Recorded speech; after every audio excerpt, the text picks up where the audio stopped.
ফজু পাগলা। আমি দেখলাম কথাটা ঠিকই বলছে, এর ধন্যবাদ দেই।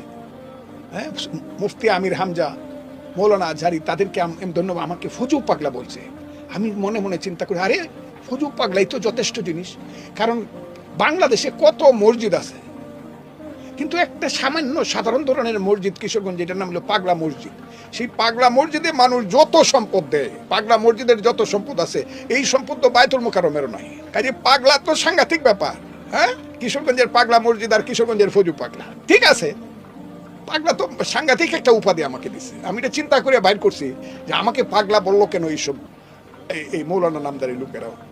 দেখলাম যে ঠিকই বলছে, কারণ পাগলা মসজিদ যত সম্পদ পায় মানুষ, গলার হার খুলে দেয়, কানের দুল খুলে দেয়, হাজার হাজার টাকা দেয়, ডলার দিয়া দেয়, সব কিছু দিয়া দেয়।